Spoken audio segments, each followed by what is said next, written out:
China is on the cusp of a deflationary death spiral. You heard it here first, but I think that this was all a part of Donald Trump's plan. And the reason that he used these tariffs was to expose the second biggest GDP in the world and show off their weakness. Now, before we dive into that, let's dive into the first claim that I made, that China is in a deflationary death spiral. Look, this is not me saying this. This is an article in the Asian Times talking about China's death spiral and saying that it's on a cusp of it because the deflation isn't an abstract threat. It's visible, statistical, and spreading fast as goods made for export redirect to local markets. So China is sliding into deeper economic weakness that is being worsened by its response to the external shocks. Now, how significant is this? Remember, China is the second largest country by GDP in the world. And outside of the United States, it's China, the US, and Germany and Japan are 4 times smaller than China. So the top 2 dogs, they're always going to be vying for that top spot, right? The difference between 1 and 2 is not as much as the difference between 2 and 3, to say the very least.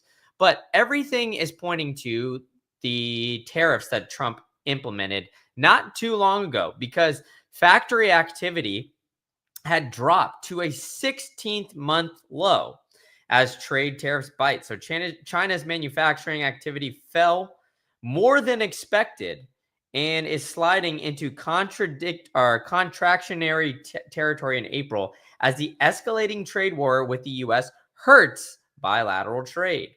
So the Purchasing Managers Index came in at 49, and according to the data, this is falling below that 50 level threshold, which is the first time since January, which is when this was all starting to be implemented. So these tariffs have lasting effects on China, to say the very least, at least initially, at least from what we're seeing right now. And it almost seems like this was all a part of the plan.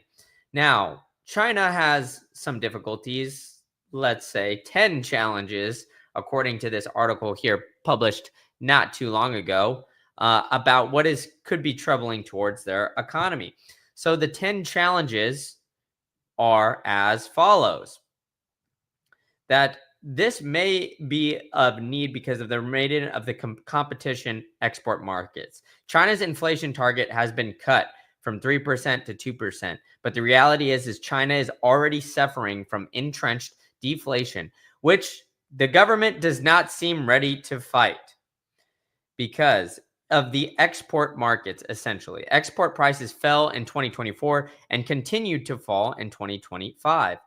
But if you look at how China's overall economy has been faring, it's suffered from slow consumer spending and a slump in the real estate market. The unpredictable trade war with the United States faced risks further economic problems, but the current pause in tariffs increase plus persistent stimulus from Beijing are keeping the worst outcomes at bay, at least initially. I mean, we look at how China has been faring throughout all of this, right? They've been doing actually decently well. And then, the tariffs come in, they come in hot, and Donald Trump put them so high that they needed to act quickly.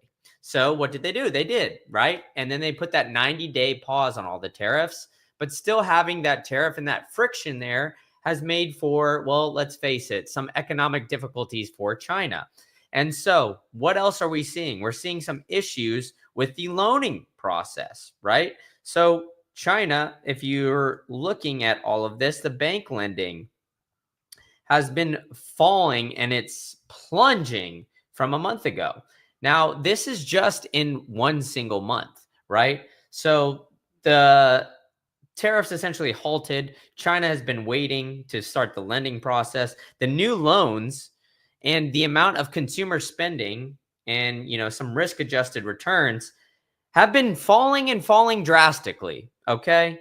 So Chinese banks, which are the largest in the world, mind you, have slowed down the lending process drastically because of the policies that the United States are putting into order, right? So the loans money supply data is now due in May here, and China's new yuan loans probably shrank significantly from March levels as the trade war further weighed on markets at a traditionally quiet time of the year.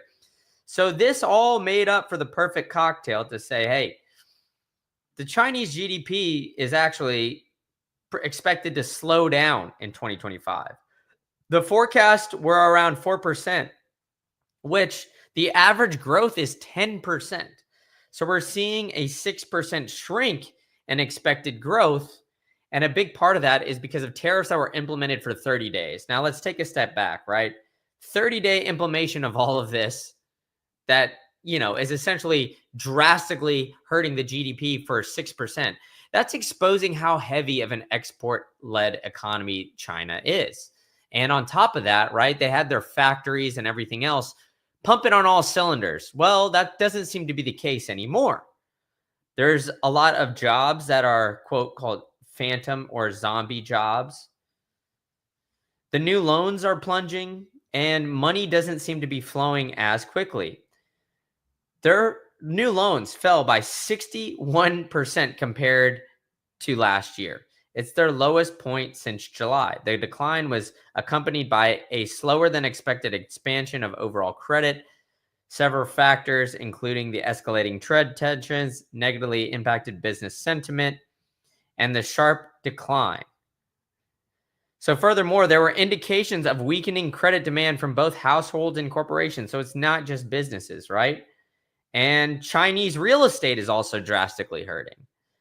So the Chinese real estate has been, quote, busted. It's currently experiencing a significant downturn characterized by falling prices, developer defaults, and a slowdown in construction activity. So, if you look at this, how China had a housing market that was booming, but now it seems like everybody is looking to put investment elsewhere. I mean, look at this chart. We haven't seen China's housing grow since 2021 time, or maybe early 22.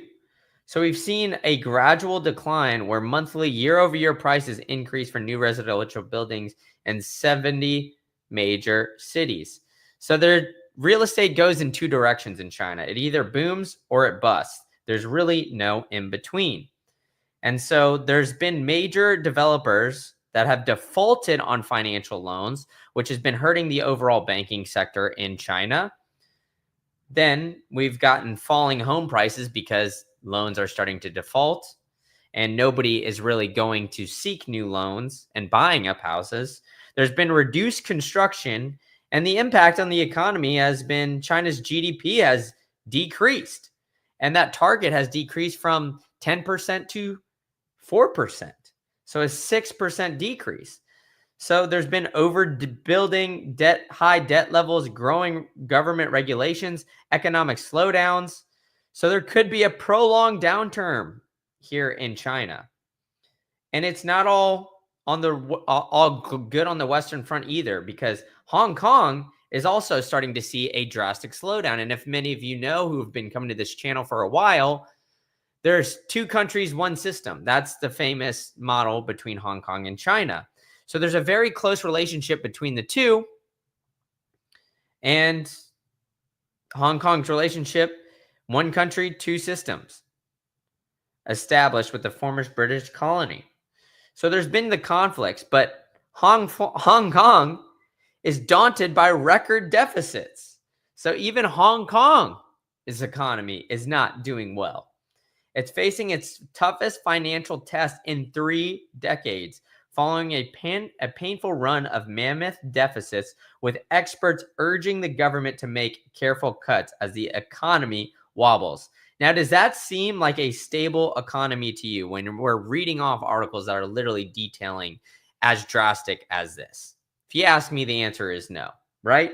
I mean, we're starting to see these things really come to light here. And I believe the United States knew that everybody was essentially hurting here, right?